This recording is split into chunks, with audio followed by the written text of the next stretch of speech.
कुंज बिहारी।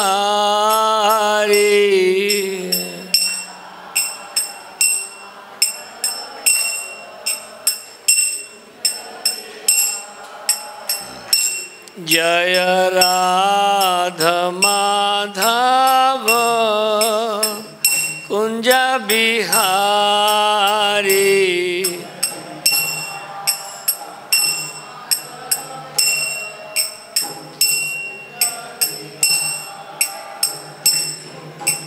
गोपी जन वल्लभ गिरिवरधारी।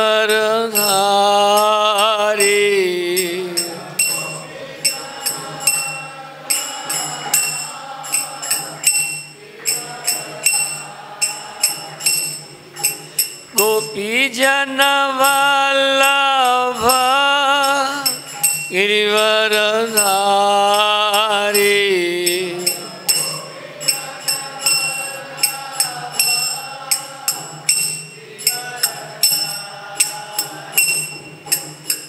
यशोदानंदन व्रज जनरंजन।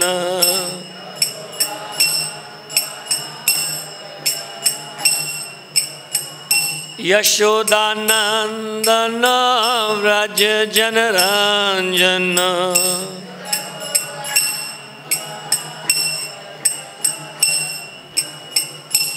यमुना तीर वनचारी।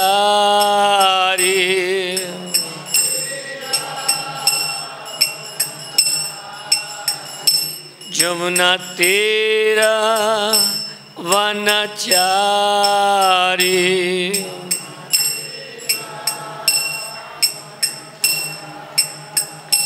जय राधा माधव कुंज बिहारी।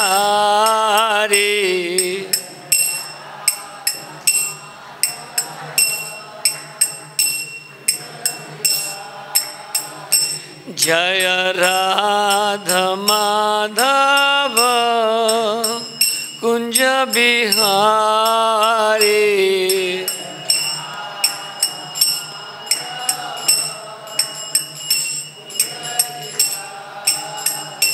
हरे कृष्ण कृष्ण कृष्ण हरे हरे। हरे राम राम राम हरे हरे।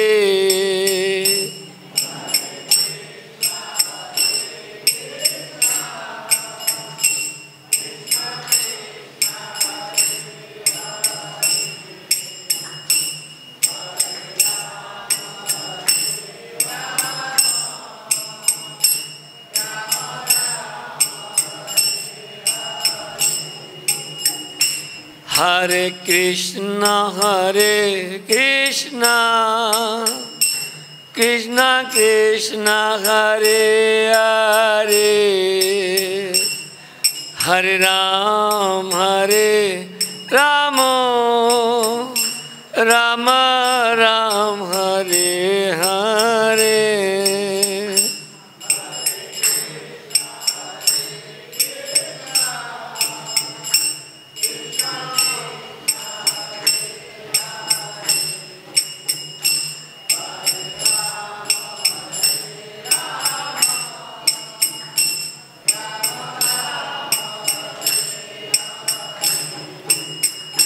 जय राधा श्याम सुंदर राधा श्याम सुंदर राधे।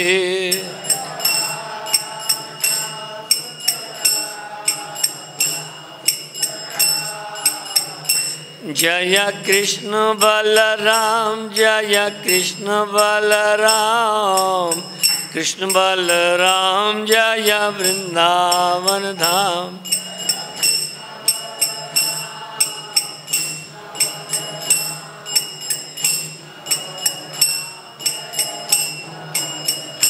जय गौरनिताय जय गौरनिताय। गौरनिताय जय गौरनिताय।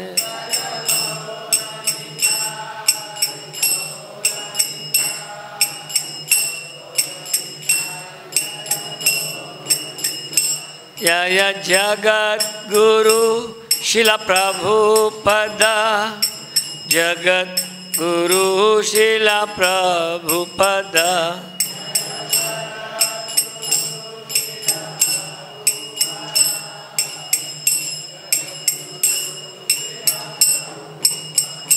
हरि बोल, हरि बोल, हरि बोल, निताय गौर हरि बोल।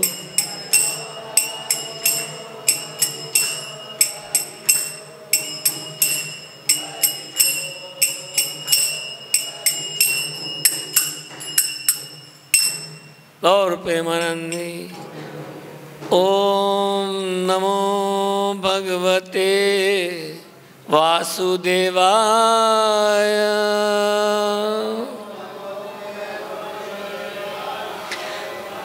ओम नमो भगवते वासुदेवाय।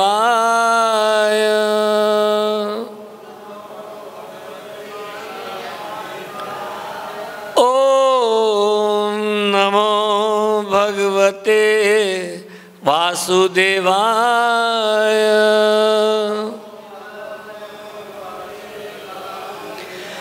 नारायणं नमस्कृत्य नरं चैव नरोत्तमं, देवीं सरस्वतीं व्यासं ततो जयमुदीरये। नष्टप्रायेषु अभद्रेषु नित्यं भागवत सेवया, भगवती उत्तम श्लोके भक्तिर्भवति नैष्ठिकी। तो आज हम लोग इतवार के दिन, रविवार के दिन शाम को प्रभुपाद जी का लीलामृत पढ़ते हैं। श्रील प्रभुपाद जी इस्कॉन के संस्थापक आचार्य हैं। आवाज़ में कुछ गूंज है क्या? हेलो, आवाज़ गूंज तो नहीं रही? ठीक है, सबको सुनाई दे रहा? ठीक। तो प्रभुपाद जी इस्कॉन के संस्थापक आचार्य हैं। जब तक हम आचार्य को नहीं समझेंगे तब तक हम उनकी किताबों को भी नहीं समझ पाएंगे। बहुत ज़रूरी है ये समझना। आवाज़ आ रही है पीछे? आवाज़ आ रही है? ये बहुत ज़रूरी है समझना कि प्रभुपाद जी कौन है, क्या उन्होंने इस्कॉन में की स्थापना की, किस तरह से ग्रंथों के द्वारा प्रचार किया, विदेशों में गए, उनकी शुरुआती लाइफ कैसी थी, कितना स्ट्रगल उन्होंने किया, ये सब कुछ इस लीलामृत के अंदर है।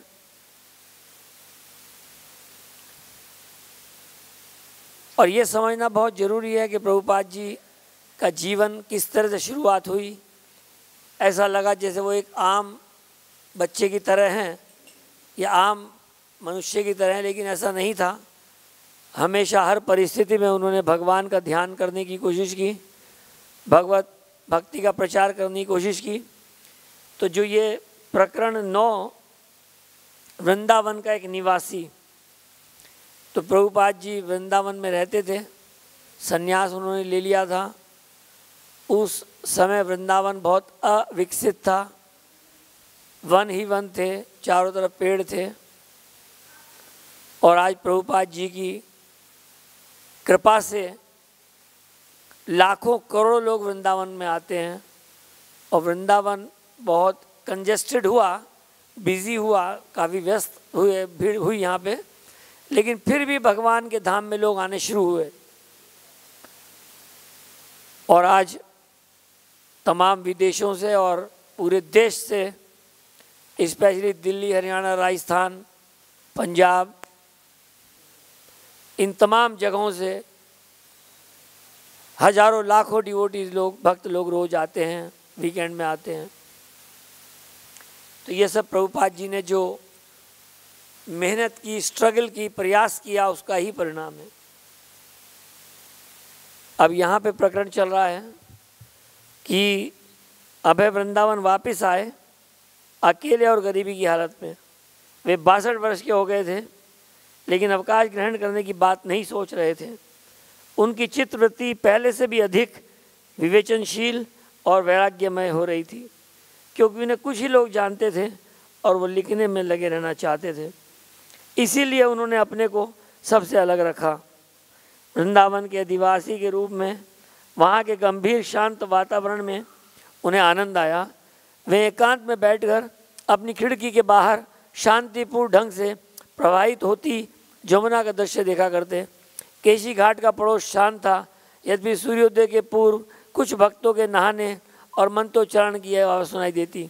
पूर्णिमा की रात में यमुना के एक शीतल दीप्यमान रत्न की भांति प्रवृत्त होती थी और सवेरे सूर्य एक लाल धब्बे की भांति अपारदर्शी दीवार के उस ओर जलती अग्नि की तरह प्रकट होता। तब जैसे उसमें विस्फोट होता और सारा आकाश साफ हो जाता। जब दोपहर में सूर्य प्रचंड रूप से धधकने लगता, तब जब कमरा छाया में होता, जब दोपहर में सूर्य प्रचंड रूप से धधकने लगता तब कमरा छाया में होता। अब अपनी खिड़की से ऊंचे आकाश में उसके झिलमिलाते रूप को देख सकते हैं। नीचे यमुना के शांत रुपहले जल विस्तार में उसका प्रतिबिंब चमचमाता रहता। अपने कमरे के बाहर गए बिना ही अपने दरवाजे पर खड़े होकर अभय मैत्रीपूर्ण वृंदावन में मीलों तक मंदिरों के जमघट को देख सकते थे। मंदिरों से निकलती हुई यथामय कीर्तनों और घंटे घड़ियालों की ध्वनि और घरों तथा सड़कों से उठती भगवान कृष्ण के प्रति गाए जाते हुए स्वतः ईश्वरत भजनों की गूंज से वातावरण भक्ति में बना रहता था। अब यहाँ पे जो वर्णन हो रहा है, वृंदावन का एक निवासी यानी कि प्रभुपाद जी वृंदावन वासी हैं। 62 साल की उनकी उम्र है और अब वो यहाँ वृंदावन में जब रहते हैं तो उनकी खिड़की से बाहर यमुना दिख रही है। यमुना में सूरज उगता दिख रहा है। फिर मंदिरों से घंटों की आवाज़ें आ रही हैं, भक्तों के समूह कीर्तन करते जा रहे हैं। तो ये सब जो यहाँ सतस्वरूप गोस्वामी महाराज ने, जो प्रभुपाद जी के शुरुआती शिष्य में से एक हैं, उन्होंने ये लीलामृत का रचना की और प्रभुपाद जी ने जैसे जैसे भक्तों को बताया अपने संस्मरण का, अपने लाइफ के बारे में, उसी के आधार पर सतस्वरूप महाराज ने ये सब लिखा। तो ये वर्णन करने के लिए वो माहौल क्रिएट कर रहे हैं कि किस तरह से प्रभुपाद जी अपने कमरे के अंदर टहलते रहते थे और बाहर खिड़की से देखते रहते थे। और प्रभुपाद जी अकेले में इसलिए रहना चाहते थे थोड़ा शुरुआत में वृंदावन में, क्योंकि उन्हें किताबें लिखनी थी, ट्रांसलेशन करना था भागवत का विदेशों में प्रचार करने के लिए। तो इस कारण से अब अगर तुम बहुत प्रचार में रहो तो फिर लिख नहीं पाते इतना, तो लिखने के समय थोड़ा सा अकेले बैठना पड़ता है, चिंतन करना पड़ता है लिखने के लिए। अपने बरामदे में अब है बिना किसी विघ्न बाधा के जप कर सकते थे। वे सादा, लगभग निश्चिंत, कम से कम भौतिक आवश्यकताओं वाला जीवन यापन कर रहे थे। रात में वे थोड़ा विश्राम करते, दोपहर में अल्प प्रसाद ग्रहण करते और बहुत सादे पहनावे से काम चलाते थे। उन्हें न किसी की चाटुकारी करनी थी, न किसी का भरण पोषण करना था, न किसी के जीवन की व्यवस्था करनी थी। उनका मन स्वतंत्र था और उनकी बुद्धि स्वतंत्र थी और दोनों ही उनके आध्यात्मिक गुरु की सेवा के विचार में निरंतर निरत रहते थे। उनकी वर्तमान परिस्थितियाँ उन्हें आगे के महत् कार्य के लिए तैयारी जैसी लगती थी। अवस्था अधिक हो जाने पर भी उन्हें लगता था कि उन्होंने अपना कार्य अभी आरंभ ही किया है, लेकिन उनमें आत्मविश्वास था। एक अखिल विश्व भक्त संघ स्थापित करने का वे दिव्य स्वप्न देख रहे थे। वह कोरा स्वप्न नहीं था, यद्यपि वे निश्चयपूर्वक नहीं जानते थे कि वह कैसा रूप ग्रहण करेगा, लेकिन वे अपना कर्तव्य जानते थे। फिलहाल वे अपने लेखों और पुस्तकों के माध्यम से अपने दिव्य स्वप्न की, जो उनके आध्यात्मिक पूर्व गुरुओं का भी स्वप्न रहा था, व्याख्या करने में लगे थे। फिर जो ही संभव होगा वे पाश्चात्य देशों में जाएंगे। वे निष्कर्ष पर पहुंच चुके थे कि पश्चिम के लोग आध्यात्मिक बोध से रहित, भौतिक रूप से सुविधा संपन्न जीवन से संतुष्ट नहीं थे। परम सत्य का संदेश उन्हें भारतीयों से भी अधिक ग्राह्य होगा। वे जानते थे कि उन्हें जाना चाहिए और यदि कृष्ण की इच्छा हुई तो वे अवश्य जाएंगे। सबको मालूम है प्रभुपाद जी के गुरु महाराज भक्ति सिद्धांत सरस्वती ठाकुर महाराज ने प्रभुपाद जी को आदेश दिया था कि जब भी तुम्हारे पास धन हो, व्यवस्था हो, अगर तुम थोड़ा सा इंग्लिश में, क्योंकि तुम्हारी इंग्लिश अच्छी है, तुमने इंग्लिश वाले कॉलेज में पढ़ाई की है, स्कॉटिश चर्च में, तो तुम्हारी इंग्लिश अच्छी है, तो तुम इस संस्कृत से और बंगाली से इंग्लिश में ट्रांसलेट जब करोगे तो विदेशों में जब प्रचार करोगे तो ये भगवत धाम और भगवत जो चैतन्य महाप्रभु ने भविष्यवाणी की है कि गली गली नगर आदि सर्वत्र हो ही मोर नाम, चैतन्य महाप्रभु ने कहा, तो वो गली गली नगर आदि में उस नाम को पहुंचाने के लिए प्रभुपाद जी को भक्ति सिद्धांत सरस्वती ठाकुर महाराज ने, ये समझो कि power of instruction, power of instruction का मतलब क्या होता है? आज्ञा दी और साथ में बल दिया, इसको पावर ऑफ इंस्ट्रक्शन कहते हैं। जब गुरु महाराज कोई काम कहते हैं, कोई आज्ञा देते हैं जो कि भगवत प्रचार की है, तो उसको साधन सिद्ध करने में भी वो सारा अरेंजमेंट करते हैं। जब प्रभुपाद जी पहुँचे अमेरिका, फाइनली एक पार्क में उन्होंने कीर्तन किया, हिप्पी लोग चारों तरफ इकट्ठा हुए और धीरे धीरे प्रभुपाद जी की प्योरिटी से, शुद्धता से वो सब इकट्ठा होते चले गए। संस्था की स्थापना हुई, पूरे विदेशों में प्रचार चला, 108 मंदिर खुले। प्रभुपाद जी ने 80 से भी ज़्यादा किताबों का रचना की, 108 मंदिर खुले, 14 बार पूरे विश्व का भ्रमण किया, 7000 डिसाइबल बनाए सिर्फ 12 साल के पीरियड में, वो भी 69 की एज से बिगिन किया। कोई सोच नहीं सकता लोग 62 साल की उम्र में मरने के लिए वृंदावन आ जाते हैं, शरीर छोड़ने के लिए, भगवत धाम की प्राप्ति करने के लिए। लेकिन प्रभुपाद जी ने 62 से लेके 69 तक तैयारी की और 69 में वो शिपिंग कॉरपोरेशन का टिकट लेके, सिंधिया कंपनी का, तब वो अमेरिका पहुँचे। और यहाँ पे जो वर्णन है वो यही है कि प्रभुपाद जी जो कि संन्यास ले चुके थे, तो उनको किसी का भरण पोषण नहीं करना, किसी का ये नहीं कि खाने पीने का अरेंजमेंट करना है, बहुत सादा जीवन था उनका। तो ये जो सादा जीवन है इसका ये फ़ायदा है। जैसे एक बार अमेरिका में बुक डिस्ट्रीब्यूशन कर रहे थे तो एक माताजी मिली, माताजी क्या यंग लेडी थी और बड़ा मेकअप वेकअप कर रखा, बड़ी सुंदर, लेकिन वो फिर भी चेहरे पे उनके बड़ी मतलब बुझा हुआ चेहरा था जब कितना मेकअप कर। तो उन्होंने कहा कि ये क्यों आप किताब मुझे दिखा रहे हो, इससे क्या होगा? तो भक्त ने उनसे कहा कि आपको जो ये दुनिया भर का शीशे के सामने खड़े होकर घंटों चेहरे को पोतना पड़ता है, ये पोतना नहीं पड़ेगा। और बड़ी खुश हुई कि चलो यार ये भी एक चीज़ है कि इससे छुट्टी मिलेगी किसी तरह। ये इतना मेकअप लगाना पड़ता है। मेकअप मतलब वो दिखना जो तुम नहीं हो। मेकअप का मतलब यही है कि आप वो नहीं है। जैसे कि फिल्म स्टार लोग इतना मेकअप करते हैं, फिर उनकी मैगजीन में फ़ोटो छपती है, वो फ़ोटोशॉप होती है और सारे यूथ, युवा लड़कियां लड़के सब अपने आप को हीरो हीरोइन की तरह समझ के वैसे ही बनना चाहते हैं, जो कि संभव नहीं है। क्योंकि उन लोगों ने उन लोगों को बगैर मेकअप के नहीं देखा है। बहुत भद्दे और बदसूरत लगते हैं वो लोग। और ऐसे कई कई एग्जाम्पल हैं जो मेकअप से बूढ़े को, जैसे कि ये ऐसा बहुत होता है। तो यहाँ पे जो बुक डिस्ट्रीब्यूशन का ये एक मतलब इंसिडेंस था।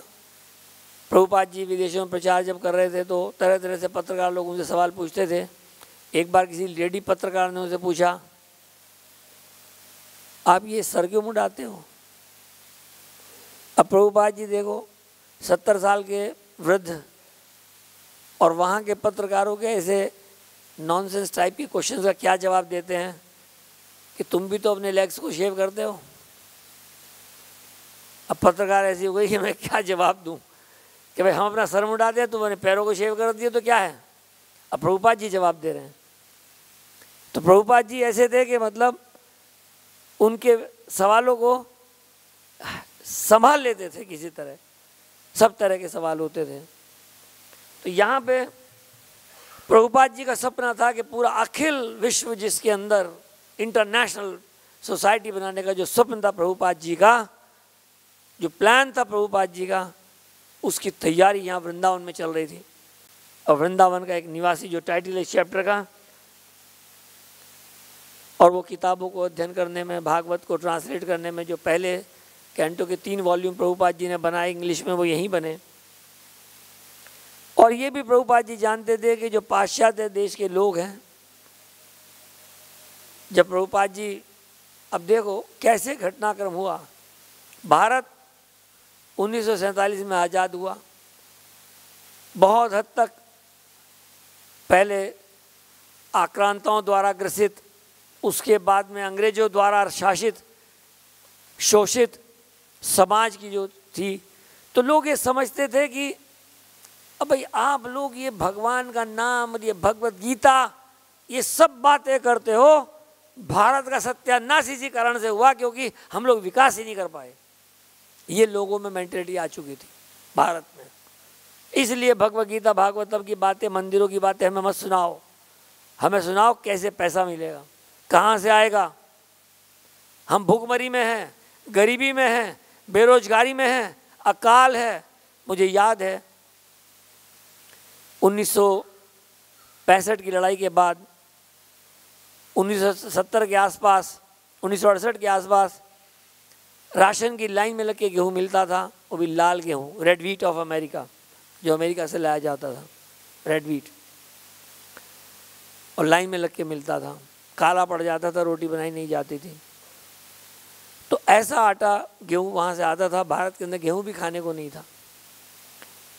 कितना समय निकला, लेकिन प्रभुपाद जी ने बहुत कोशिश की, लीग ऑफ डिवोटी झांसी में बनाई, वृंदावन में कुछ, लेकिन यहाँ किसी ने उनको साथ नहीं दिया, क्योंकि भारत के लोग पाश्चात्य संस्कृति और पाश्चात्य देशों के कारण वहाँ की,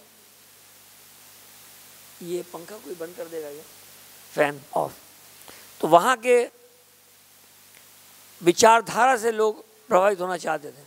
अभी मैं कुछ बच्चों की, यूथ की क्लास ले रहा था, करीब 150 बच्चे थे।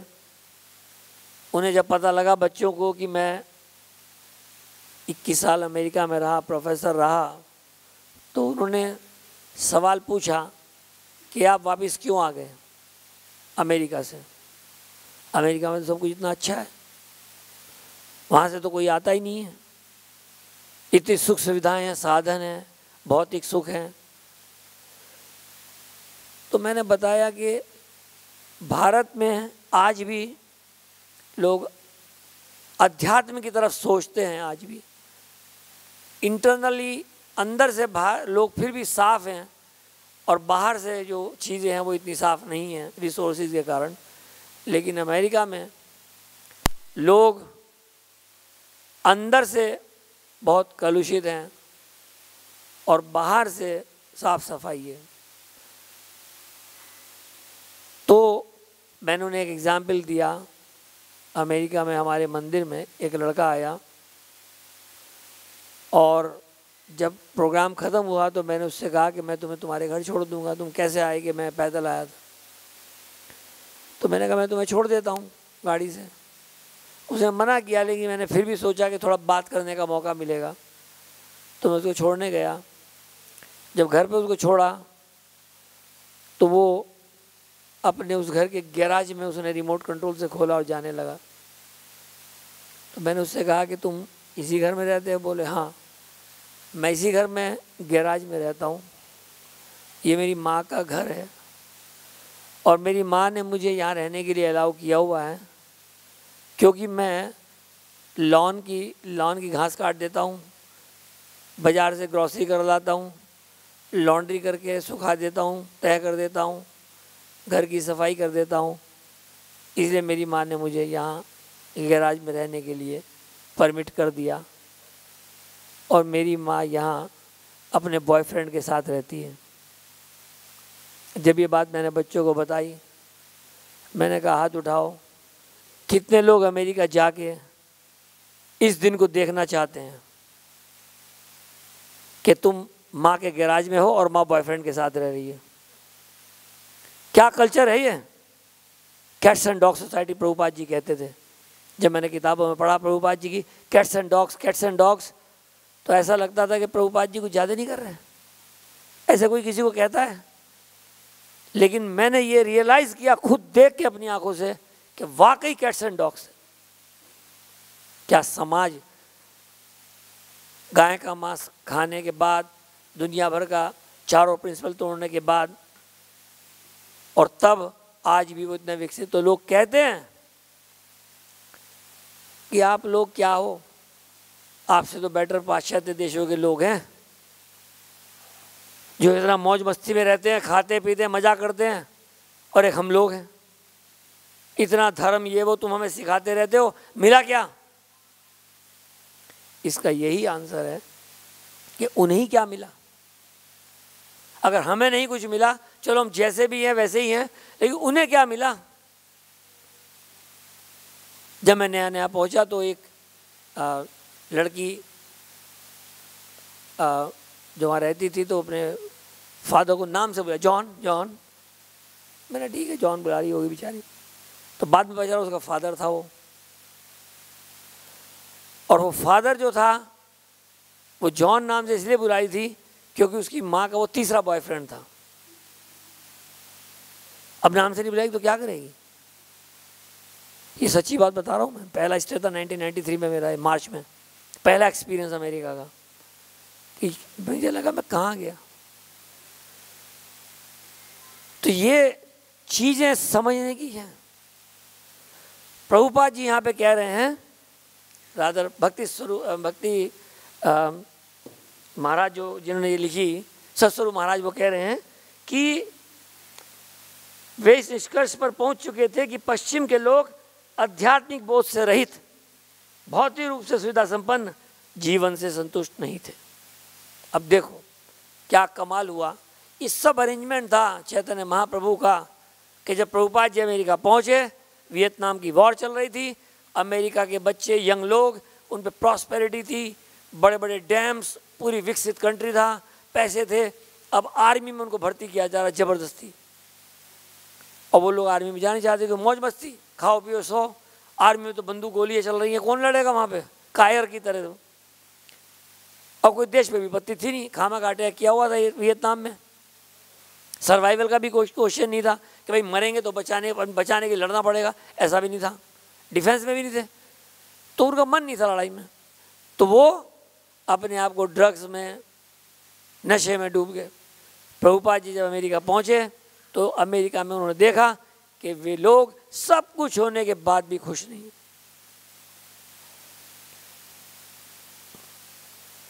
ये बात बहुत समझने की है। जैसे कि जब मेरे बच्चों का वहाँ ग्रेजुएशन की सेरेमनी हुई यूनिवर्सिटी के हॉल में, तो उसके एक फ्रेंड की एक्सटेंडेड फैमिली आई हुई थी, यानी कि फ्रेंड की मदर और फादर दोनों, और दोनों का डाइवोर्स, और दोनों के ही दूसरे स्पाउस।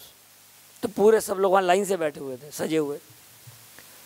और जो वो लेडीज़ थी, दोनों कौन सी लेडीज़? जिनका डाइवोर्स हुआ वो लेडी, और जिस औरत से उसके हस्बैंड ने शादी की वो लेडी। तो दोनों लेडी हैं। तो इन दोनों में मेकअप का कंपटीशन था। तो लोग कहते हैं भाई लेडीज़ मेकअप क्यों करती हैं? आदमी के लिए करती हैं? नहीं, उन सब लेडीज़ को डिफीट करने के लिए करती हैं जो मेरा आदमी उनको देखता। ये फैक्ट है साइकोलॉजिकल। मेकअप का मतलब है, तैयार होने का मतलब, सुंदर दिखने का मतलब है कि कोई भी लेडी मेरे हस्बैंड की तरफ नज़र नहीं उठाए। ये साइकोलॉजी है। तो प्रभुपाद जी यहाँ पे जो कह रहे हैं कि किस तरीके से वो लोग सुविधा संपन्न है लेकिन खुश नहीं है, तो वो उन कम से कम ये नहीं कहेंगे जो इंडिया के लोग कह रहे हैं कि भाई पहले रोटी पानी का इंतजाम हो जाए तब भगवान का नाम लेंगे, भूखे भजन ना होए गोपाला, कि भूखे भूखे भजन नहीं होता, पहले पेट तो भरो। तो प्रभुपाद जी सोच रहे मैं वहाँ जाऊँगा तो वो लोग मुझे सुनेंगे ये मान के कि ये कुछ और बात। तो जैसे एक बार लंदन में पत्रकार ने प्रभुपाद जी से पूछा कि स्वामी जी इंडिया के पास तो खाने को भी नहीं है और आप यहाँ क्यों आए हो? तो प्रभुपाद जी ने यही कहा कि तुम भारत में आए, तुमने भारत को लूटा, भारत के मंदिरों में सोने जवाहरात के जड़े हुए थे, नक्काशी हुई भी थी, तुमने सब वो नग उखाड़ लिए, हीरे मोती कोहिनूर हीरा सब कुछ तुम लेके आए, लूट के यहाँ ले आए। लेकिन एक चीज़ जो सबसे वैल्यूएबल थी तो वहीं छोड़ा है। और मैं यहाँ टेक्नोलॉजी लेने नहीं आया हूँ, वो जो चीज़ तुम इंडिया में छोड़ा है वो देने आया हूँ, भारत का अध्यात्म ज्ञान वो देने के लिए मैं भारत से यहाँ आया हूँ। तो वही बात प्रभुपाद जी यहाँ पे कह रहे हैं कि प्रभुपाद जी का उद्देश्य था कि वो विदेशों में जाके भगवत प्रचार को करें। और वहाँ ऐसा समय देखने को मिला कि लोग सड़कों पे लेटे हुए हैं, बाल बड़े हुए हैं, हिप्पी हैं, नशे में हैं, इलिसिट कनेक्शंस में हैं, कोई किसी को पता नहीं कौन किसी का बॉयफ्रेंड गर्लफ्रेंड क्या कुछ नहीं पता, कैट्स एंड डॉग्स। और ऐसे माहौल में प्रभुपाद जी ने कीर्तन शुरू किया। अब वो लोग भगवान के नाम की पावर को जानते नहीं थे, लेकिन प्रभुपाद जी जानते थे। वो प्रभुपाद जी कुछ टीन टमाटो कैन का टीन लेके डंडी से बजा रहे हैं और मंत्र को पावरफुल तरीके से गा रहे हैं, सब लोग रिपीट कर रहे हैं। अब उन्हें नहीं मालूम कि इस मंत्र का इफेक्ट उनके ऊपर क्या होगा, लेकिन हुआ। जैसे कि अभी 30 अक्टूबर को हैलोवीन आ रहा है, अमेरिका में पूरे हैलोवीन मनाया जाएगा, इंडिया में भी उसकी कॉपी होने लगी है अभी। तो हैलोवीन में लोग क्या करते हैं, तरह तरह के भूतों के और तरह तरह के सांग बना के, दांत लगा के, हड्डियाँ ये कंकाल वंकाल लगा के, घरों को भी ऐसे ही सजाते हैं, मकड़ी के जाले वो लगा के। सड़कों पे लोग रात में निकलते हैं, देखते गली की गली सजी हुई है। जैसे हमारे यहाँ जन्माष्टमी में जगह जगह झांकियाँ बनाई जाती है, ऐसे उनके हैलोवीन पे ये भूत कुत्ते लगाए जाते हैं सब जगह। तो वो सब लगाए। अब तभी 2 लोग हवाई के मंदिर में, हवाई के मंदिर के बाहर 2 लड़के भक्तों की मजाक बनाने के लिए उन्होंने बाजार से पीली पिंक सैफरन कलर की चद्दर खरीदी, उसे ऐसे करके बांध लिया और मंदिर के सामने उछल उछल के मंत्र को हरे कृष्ण हरे रामा कर करके डांस करने लगे और मजाक बना के भक्तों की। भक्तों ने कुछ नहीं कहा, अब वो मंत्र तो बोल ही रहे थे। जब वो मंत्र बोल के थक वक गए, जो भी हुआ, तो भक्तों ने ला के प्रसाद भी दे दिया। और वो मजाक बनाने आए हुए थे ऐसे कर करके, लेकिन मंत्र ने अपना काम किया, प्रसाद ने अपना काम किया। 1-2 हफ्ते बाद उनमें से एक जना मंदिर आया, बोला कि कुछ ऐसा उपकरण हुआ कि मुझे नहीं मालूम कैसे हुआ, लेकिन मेरी गर्लफ्रेंड मुझे छोड़ के चली गई और जो मैं नौकरी करता था वो भी छूट गई। अब मेरे पास कोई ना रहने को जगह है, ना मेरी गर्लफ्रेंड है, क्या मैं यहाँ रह सकता हूँ? वो मंदिर में आया रहा, तब उसने भक्तों को बताया कि मैं किस तरह से अपने फ्रेंड के साथ में तुम लोगों की मजाक बना रहा था, खिल्ली उड़ा रहा था तुम लोगों की, लेकिन पता नहीं है क्या हुआ। तो जो वो मंत्र उन लोगों ने उच्चारण किया, जैसे प्रभुपाद जी एग्जाम्पल देते थे, जैसे तुम डॉक्टर के पास जाओ और डॉक्टर तुम्हें दवाई दे दे। अब दवाई के अंदर कोई कॉम्प्लेक्स केमिकल है, अब तुम्हें तो मालूम नहीं, तुम्हें केमिस्ट्री नहीं आती, कभी तुम स्कूल नहीं गए, और तुम्हें स्ट्रेप्टोमाइसिन करके कुछ दवाई वो दे दी मान लो। अब स्ट्रेप्टोमाइसिन का क्या फार्मूला है हमें तो मतलब नहीं। अब दवाई तुम ले लो तो दवाई तो असर करेगी, जानने की जरूरत नहीं है क्या फार्मूला है, क्या कॉम्प्लेक्स केमिकल कंपोजिशन है, लेकिन दवाई का असर होगा। ऐसे ही ये महामंत्र है, इसका क्या मतलब है, क्या पर्पस है, क्या इफेक्ट है, हमें कुछ पता नहीं, लेकिन जब हम ये मंत्र करते हैं इसका इफेक्ट होता है। हम जो हैं आज से 5 साल 2 साल पहले 1 महीने पहले जो थे या हैं, आज जो हम हैं वो नहीं है जो हम 2-4 महीने पहले थे। अगर हम माला कर रहे हैं उसका इम्पैक्ट आएगा। भक्ति परेशानुभवा विरक्ति अन्यत्र स्यात्। जैसे जैसे माला करेंगे अपने आप वासुदेव भगवती भक्ति योगा प्रयोजिता जनयति आशु वैराग्यम ज्ञानम च जद अहतुकम।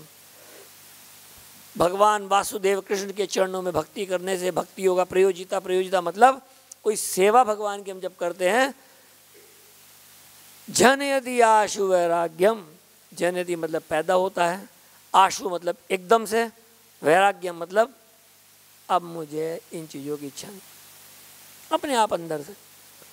ऐसे मान के चलो जैसे किसी को बहुत सिगरेट और शराब पीने की आदत होती है, डिटॉक्स सेंटर में जाते हैं, वहाँ वो उनको ऐसी गोली देते हैं, जैसे वो शराब पीते उनको उल्टी हो जाती है, तो जो ये हरि नाम की गोली अंदर जाती है, ये बाहर की दुनिया के आकर्षण के प्रति डिटेस्ट पैदा कर देती है। मूवी में जाके बैठो, ऐसा लगेगा कहाँ फंस गए। एक दो बार मेरे साथ ऐसा हुआ कि पारिवारिक कारणों से जाना पड़ा कि सिनेमा में, पूरे टाइम ये देखता रहा कब ख़त्म होगा, जबकि लोगों ने बताया बड़ी हिट मूवी थी। तो डिटेस्ट, इन चीज़ों में आकर्षण नहीं रहता। तो ये जो प्रभुपाद जी का यहाँ विदेश जाना है, इसके पीछे यही है कि उन लोगों को अब जो गाड़ी, जैसे प्रभुपाद जी नए नए वहाँ पहुँचे तो देखा उन्होंने कि कैसे वो भक्त लोग $10 लेके गए और आलू के बड़े बड़े बैग और चावल का बड़ा बैग, उस ज़माने में सस्ता भी तब थोड़ा महंगा हो गया है, और चावल का बैग, आलू का बैग, और क्या कहते हैं भिंडी, और ये सब फ्रोज़न भी मिलती चीज़ें वो सब ले आए, और घी भी सब ला के फटाफट बना दिया एकदम मिनटों में काट पीट के, और इतने सारे लोगों ने खा भी लिया। तो प्रभुपाद जी खुश होते देखे कि देखो अमेरिका में ऑपुलेंस है, लोग मतलब जैसे कोई होटल में हमारे वहाँ गोविंदा था शहर में जहाँ हमारा मंदिर है, तो वहाँ गोविंदा में जो लोग आते थे कई बार में पैसे नहीं होते थे, तो हम मना नहीं करते थे खाओ तुम पहले प्रसाद को खा लो। तो वहाँ एक टेंडेंसी है कि लोग कहते भाई मैंने कुछ खाया पिया तो मैं कुछ करके जाऊँगा, मतलब वो लोग फ्री के चंदन में बिलीव नहीं करते। तो उन्होंने कहा भाई मैं कुछ कर सकता हूँ क्या, तो बर्तन मांज देते थे। तो 1 घंटा बर्तन मांजने के लिए अगर $5 मिलते थे तो $4.95 का, $4.95 का लंच होता था। खाओ जो खाना है, ऑल यू कैन ईट। तो 1 घंटा काम करके बढ़िया खाना खा लिया, पूरा पेट भर के छिद रहे, तो कितना सस्ता हुआ। 1 घंटा काम करके खाने पीने मिल गया बढ़िया। तो इस मामले में ऑपुलेंस थी वहाँ पे, जो कि प्रभुपाद जी को अच्छा लगा। अब प्रभुपाद जी क्या करते थे कि प्रभुपाद जी बहुत किफ़ायत के साथ रहते थे। जैसे कि मैंने एक बार बताया कि यहाँ एक बार मैं यहाँ से मुझे दिल्ली जाना था, तो किसी ने कहा भाई यहाँ सामने से बस मिलती है पंजाब रोडवेज की, मंदिर के सामने से चले जाना दिल्ली, बैठ गए। तो मैं और एक भक्त थे मेरे साथ में, वो चढ़े, वो अभी भी है मंदिर में। हम लोग बस में चढ़े, देखा बस पूरी भरी हुई। अब जब बस पूरी भरी हुई थी तो मैंने कहा भाई दिल्ली तक तो हम नहीं जा सकते ऐसे खड़े खड़े, इट्स टू मच। तो वो बोले भक्त जो थे कि प्रभु जी आप चिंता ना करो, मैं आपको दिल्ली उस तरह से लेके जाऊंगा जैसे प्रभुपाद जी जाते थे, अब कुछ चलो मेरे साथ। तो उन्होंने मुझे क्या किया, छती करा पे अपने साथ उतार दिया। तो छती करा पे हम दोनों उतर गए, बस वाले को 10-10 रुपये दे दिया, 20 रुपये हमें दे दिया, चलो भाई वहाँ तक गए। छती करा पे उतर के हम लोग सीधे गए बिल्कुल जो वृंदावन का रेलवे स्टेशन है, वहाँ पहुँच के जो EMU ट्रेन आती है उसमें हम लोग 20-20 रुपये का या 30 रुपये का टिकट लेके बैठ गए। और वो अभी शुरुआत में खाली थी, आगरा से कहीं से आती है, तो अभी भी है वो ट्रेन, वो अभी भी है। और 20-20 रुपये का टिकट हम दोनों लेके बैठ गए आराम से, सीट खाली थी। बाद में भीड़ बढ़ी, लेकिन हम लोग करीब 3 घंटे में ओखला स्टेशन पर उतरे, और वो प्रभु जी मुझे अपने साथ वॉक करा के 2 किलोमीटर की इस्कॉन के ग्लोरी ऑफ इंडिया मंदिर में पहुँच गए। बोले 20 रुपये में दिल्ली। ये बात यहाँ पे गई। अभय चरण वृंदावन में बहुत किफ़ायत के साथ रहते थे। वे हर आमदनी और खर्च का हिसाब ठीक से रखते थे। उनके पास सावधानी पूर्वक रखी हुई एक खाता बही थी, मानो वे कोई बहुत बड़ा व्यवसाय चला रहे हों। यद्यपि उनकी खरीदारी थोड़े दूध, कुछ सब्जियों, खाना पकाने के लिए कोयले और बस के टिकटों तक सीमित थी। डाक के टिकटों पर उनका खर्चा सबसे अधिक था। तो प्रभुपाद जी की बात दें, ऐसे हिसाब रखते थे बही खाता बना के, जैसे कि बहुत बड़ा कुछ व्यवसाय चल रहा हो। और उसमें क्या है कि कोयले लाए, आटा लाए, दाल लाए और डाक टिकट खरीद के लाए, जो खर्चा उसमें होता था वो उसमें लिखा हुआ है, लेकिन हिसाब रखते थे। कभी गलत पैसा प्रभुपाद जी ने कभी खर्च नहीं किया। अब वह तो करने का सवाल ही नहीं, एक एक पैसे को संभाल के रखते थे। इवन जो टिकट, डाक टिकट लगाते थे तो वजन करके लिफाफों में तब टिकट लगाते थे। अभय ने एक बंगाली कविता लिखी, वृंदावन भजन। उसके प्रारंभिक पद विशेष रूप से आत्मवेशक और व्यक्तिगत थे। मैं वृंदावन धाम में अकेला बैठा हूँ, इस मनोदशा में मुझे बहुत सी अनुभूतियाँ हो रही हैं। मेरी पत्नी, लड़के लड़कियाँ, पोते पोती सभी हैं, लेकिन मेरे पास धन नहीं है, इसलिए वे निष्फल वैभव हैं। कृष्ण ने मुझे भौतिक प्रकृति के नग्न रूप का बोध करा दिया है। उनके बल से आज ये सब मेरे लिए स्वाधीन हो गया है। स्वादहीन, डिस्टेस्ट। तभी वो जो बात चल रही है आजकल मॉर्निंग क्लास में इंग्लिश में भी, मैं जिस पर कृपा करता हूँ उसका धन धीरे धीरे हर लेता हूँ। यस्याहम अनुग्रहामि हरिष्ये तद्धनम शनैः। सर्व कृपा में कि इस कृपा का बोध मुझे किस प्रकार हुआ कि भगवान ने मेरा जब धन कम किया, धन घटा, तो मेरे परिवार वालों ने मेरा तिरस्कार कर दिया और ये भगवान की मुझ पे कृपा थी। अब यही बात समझने की कि कृपा कैसे देखें। हर परिस्थिति में जीवन की अगर भगवान की कृपा, विषमता में और समता में दोनों स्थिति में अगर भगवान का हाथ, भगवान का इंटरवेंशन देखने की आदत पड़ जाए, इसी को स्पिरिचुअल लाइफ कहते हैं। भगवान यहाँ पे आया कहीं कि लोग कहते थे प्रभुपाद जी तुमने भगवान को देखा है, हमें दिखाओ। तो प्रभुपाद जी कहते थे कि तुमने कभी गर्मी सर्दी बरसात को देखा है कि नहीं? देखा नहीं है, महसूस किया है। तो भगवान भी ऐसे ही हैं, उनको महसूस किया जा सकता है अपने जीवन की हर घटना में। अब जैसे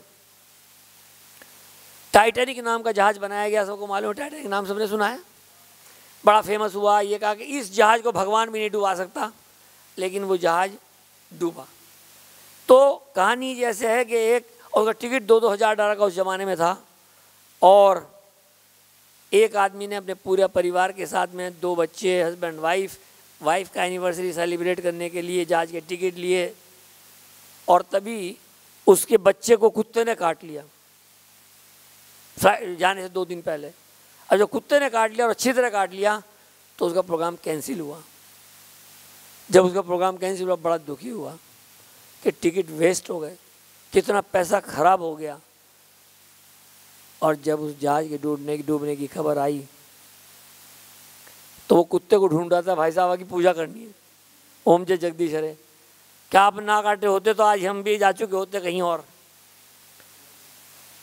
ऐसे ही जब मैं वहाँ था तभी वर्ल्ड ट्रेड सेंटर पे जो 9/11 का 2011 में अटैक हुआ था, इत्तेफाक से मैं उस वक्त न्यूयॉर्क में भी गया था उसके 2-3 दिन बाद किसी काम से। तो वहाँ पे जब लोगों का पता लगा कि एक लेडी ने बताया कि मैं इसलिए काम पे नहीं जा पाई कि जब मैं ऊपर से नीचे जा रही थी घर में तो मेरा पैर फिसला और मैं गिर पड़ी, और गिरने से मेरे पैर में स्प्रेन हो गया और मैं जा नहीं पाई। तो मैं बड़ा दुखी थी कि मैं जा नहीं पा रही हूँ। लेकिन जब मुझे पता चला कि वो अटैक हो गया, बिल्डिंग ही ख़त्म हो गई पूरी, तो मुझे लगा कि ठीक आई थी, कोई दिक्कत की बात नहीं है। तो उसने अपने पैर की चोट को ये समझा कि वो जो लगी थी वो ठीक ही लगी थी। ऐसे ही और लोगों ने अपने असेसमेंट बताए कि मुझे जिस बस से मैं आ रहा था वो बस रास्ते में उसका जो है वो टायर में कुछ पंचर की प्रॉब्लम हुई, और मैं ऑफिस में करीब 1.5 घंटा बाद जब पहुंचा देखा बिल्डिंग ही नीचे आ चुकी थी। और जब मैं बस में था तो बस वाले में बहुत वी आर मैड कि because of you became late like that. तो ऐसे ही जीवन में जो हम कई बार विषमताएं देखते हैं कि मैं यहाँ क्यों हूँ, ये क्यों हो रहा है, ये क्या हो रहा है, ये सब बातें हम लोग सोचते हैं। लेकिन भगवान हमें हर स्थिति में बचाते हैं, कर्मा से निकालते हैं। जैसे बाप बच्चे की उंगली छोड़ देता है कि जा, लेकिन जब गड्ढा आता है बच्चा गिर जाता है तो बच्चे को फ़ौरन उठाता भी है फिर।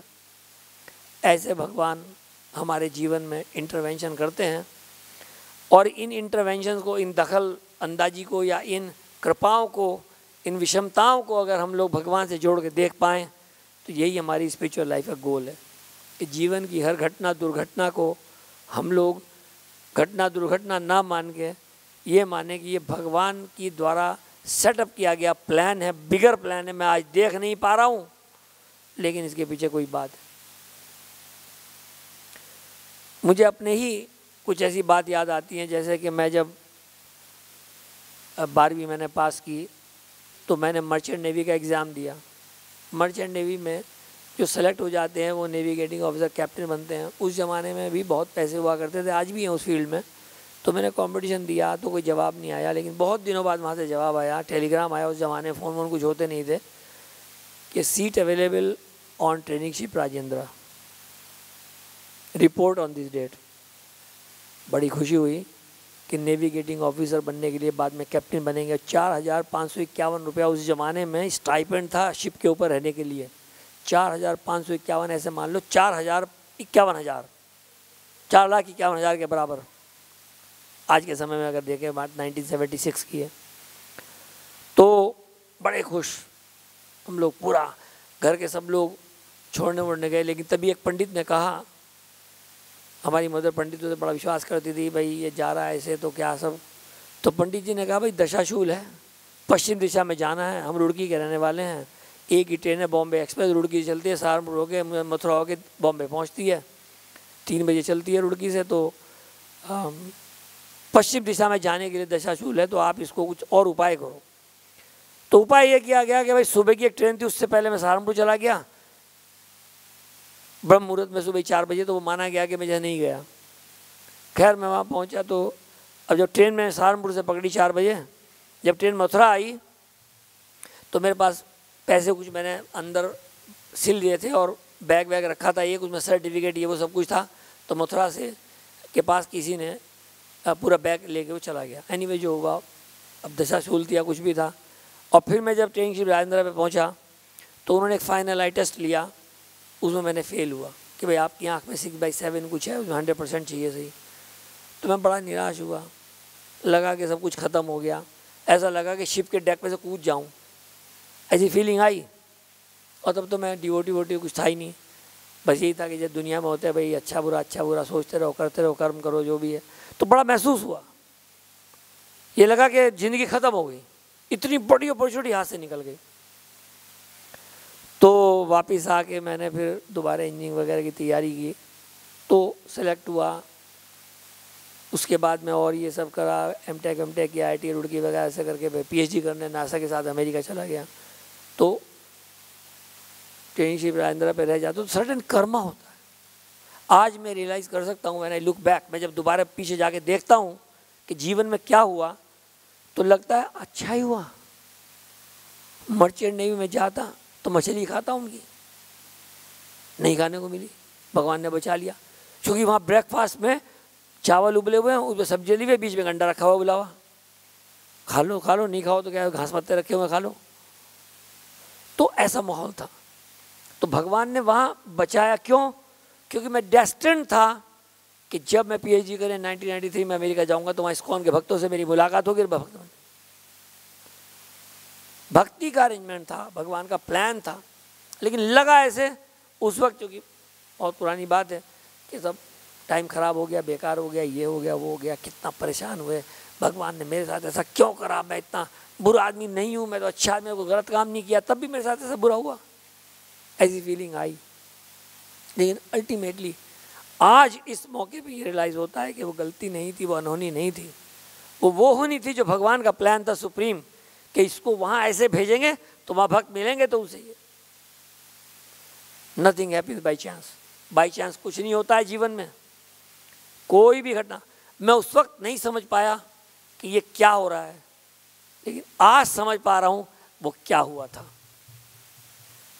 ऐसे ही जीवन में जो घटनाएं हैं, सुख और दुख की, झगड़ों की, लड़ाइयों की, सामाजिक बुराइयों की, जो भी ये मैटर्स लाइफ में होते हैं, इन सब चीज़ों के पीछे एक बिगर कारण है। और एक समझने की बात सबसे बड़ी ये है कि अगर इन सब झंझटों में हम भगवान के नज़दीक आए तो ये योग माया का हाथ है, और भगवान से दूर चले गए तो ये किसका हाथ है? महामाया का हाथ। अगर हम झटके खा के, चोट खा के भगवान को, जैसे बच्चे को माँ चाटा मार दे तो बच्चा रोता, माँ के आके गले चिपट जाता है जोर से, और ऐसा नहीं करता, तेरे मैं चाटा मार दे, मैं चाह रहा हूँ। बच्चा माँ के पास और जोर से आके चिपक जाता है, माँ मारती है फिर और पकड़ देता है। भक्त लोग भी इसी कैटेगरी में आते हैं। जब जब जीवन में कोई समस्या, दुख आता है तो हम और भगवान का नाम अच्छे से लेते हैं और चैंटिंग प्योरली करते हैं, जिससे कि हमें भगवान का हाथ दिखना शुरू हो जाए। यही प्रैक्टिस है जो हम लोगों को आगे जीवन में चला पाएगी। तो यहाँ प्रभुपाद जी जो हैं, प्रभुपाद जी ने कविता लिखी कि मेरे पास सब कुछ है बच्चे हैं, पोते पोती सब कुछ है, पत्नी भी है, लेकिन मेरा कोई नहीं है। ये सब यस्य देहापत्यकलत्रादिषु आत्मसैन्येषु असत्सु अपि प्रमत्तस्य निधनम पश्यन् अपि न पश्यति। देह ये बॉडी, आपत्य ये बच्चे, कलत्र ये वाइफ, आदिशु brother in law, father in law, sister in law, mother in law, समाज के फ्रेंड्स, ये सब आदिशु आत्मसैन्येषु। मैं क्या कहता हूँ, ये मेरी सेना है जो मुझे बचाएगी। लेकिन क्या कह रही है भागवत पुराण, असत्सु अपि, असत हैं, टेम्परेरी हैं, इटर्नल नहीं है। एक भी बंदा काम नहीं आएगा जब जाओगे। प्रमत्तस्य निधनम, मैं इतना ग्रॉसली मैड फुलिश हूं कि मैं देख रहा हूं एक के बाद एक मरते जा रहे हैं। पश्यन् अपि न पश्यति, जान के भी अनजान, देख के भी अनदेखा, ये मैं करता जा रहा हूं। हरि हरि विफले जन्म गवाइनु, राधा कृष्णा ना भजिया, जानियो या सुनिया भी जखाइनु। जान बूझ के ये वासनाओं का जहर खा के बैठ गया हूँ मैं चाट के। हरि हरि विफले जन्म गवाइनु, बार बार जन्म हुआ लेकिन जन्म को सार्थक नहीं कर सका। किसी भी जन्म में मनुष्य का जन्म पाया, राधा कृष्णा ना भजिया, भगवान राधा कृष्ण के नाम में आसक्ति डेवलप नहीं कर पाया और सारा जन्म निरर्थक हो गया। ये बड़ा दुख का विषय है। ये बड़ी ऐसी सोच है कि जो भक्त लोग हर मिनट यही सोचते हैं कि जीवन का, कुछ लोग जीवन के अंतिम पड़ाव में हैं, कुछ लोग बिल्कुल कब्र में पैर लटका के बैठे हुए हैं, जो कि फैक्ट है। हर एक कोई सभी की लटकनी एक दिन पैर। हर आदमी को आनी आनी भूतानी गच्छन्ति यमालयम शेष स्थावरम इच्छन्ति कुत आश्चर्यवता परम। यक्ष ने पूछा युधिष्ठिर से, आश्चर्य क्या बात है कि हर रोज लोग मर के, एक दिन रोज मर के अब भगवान के धाम गोलोक यम लोग जा रहे हैं, यमालयम। और जो शेष रह गए यहाँ पे वो क्या करें, स्थावरम इच्छन्ति, वो चाहते हैं मैं, मेरी हेल्थ, मेरा जॉब, मेरे बच्चे, मेरी गाड़ी, मेरा घर, खाना पीना, सब कुछ स्मूथली चलता चला जाए। और जिसका स्मूथली चलता है कुछ समय के लिए वो आसमान में थूकता है, लोगों के मुंह पे थूकता है। ये मेरे से बड़ी कोई पावर नहीं है, ना तुम ना वो। ये हमारे अंदर टेंडेंसीज है। और जब गाड़ी पटरी से उतरती है, जो कि नेचर है यहाँ की, पंडित जी के पास जाओ, जनपद दे के कहेंगे देखो शनि है, वो आपकी टांग तोड़ेगा। मंगल जो है वो आपके जो है वो जॉब में इंक्रीमेंट लगवाएगा, आपके पैसा आएगा, गाड़ी आएगी, एक आपकी टांग टूट जाएगी। तो आप कहते यार ये क्या है, जनपति देख रहे हो, एक तरफ टांग तोड़ो, एक तरफ गाड़ी ला रहे हो। कहने यही सब कुछ है भाई, एक तरफ टांग टूटती है, एक तरफ गाड़ी आती है, क्योंकि सुख दुख का मेला है ये। यहाँ पे ऐसा नहीं है कि दुख ही दुख मिलते चले जाएंगे। जैसे अगर कोई राजा किसी को सजा दे कि भाई इसको इसे चोरी की है, इसको 10 कोड़े लगाओ, और 2 कोड़े के बाद वो बेहोश हो गया तो रोक दो, अस्पताल लेके जाओ, मरहम पट्टी, इलाज करो, जूस पिलाओ, सूप पिलाओ, खाना पीना सेट करके हेल्दी बना के वापस लाओ, बचे 8 कोड़े पर लगाओ। आदमी कहते भाई साहब आपने इतना खिलाया पिलाया इसलिए 8 कोड़े, और क्या बचे में बाकी। तो जीवन में यही सब कहानी है। अभी कुछ समय ठीक चलेगा, फिर कुछ गड़बड़ हो जाएगा, फिर कुछ ठीक चलेगा, फिर कुछ गड़बड़ हो जाएगा, और यही सब करते करते समेटते समेटते आदमी चला जाए, पकड़ता रहेगा, ये पकड़ लूँ, वो पकड़ लूँ, ये पकड़ लूँ। अकबर के दरबार में बीरबल से एक बार कहा, लोग अकबर ने कहा कि भाई नहीं, हाँ कोई आया, उसने कहा कि एक लकीर एक बोर्ड पे खींची और इसे कहा कि इसे छोटी कर दो बगैर छुए, कोई रबड़ नहीं है, कोई इरेजर नहीं है, लकीर खींच दे, छोटा कर दो। तो बीरबल, सब लोग आए, कैसे छोटा कर दे भैया, लकीर को छूने तो दो, क्या छूनी है नहीं लकीर। तो बीरबल आए, उन्होंने एक बड़ी लकीर उसके ऊपर खींच दी और कहा ये छोटी होगी। तो जीवन ऐसे ही, अभी मुझे बुखार है 101, मैं सोच रहा हूँ दवाई खा के ठीक हो जाऊँगा, पता चला कि पत्नी को 104 हो गया, तो मेरा बुखार तो अपने आप ही उतर गया, क्योंकि उनका बुखार 104 है, मेरा 101 है, तो मैं ऑटोमेटिक उनकी सेवा करूँगा क्योंकि मेरा तो कम है। अपने आप ही उतर जाएगा बुखार नीचे। ये लाइफ है। ठीक यहाँ पे होने का मतलब है कि और गलत जो हुआ उसे संभाल लो तो ये ठीक हो गया। ये ठीक है यहाँ पे संसार में। जो लोग उम्मीद में लगे हुए हैं सब कुछ सेट करेंगे एक दिन।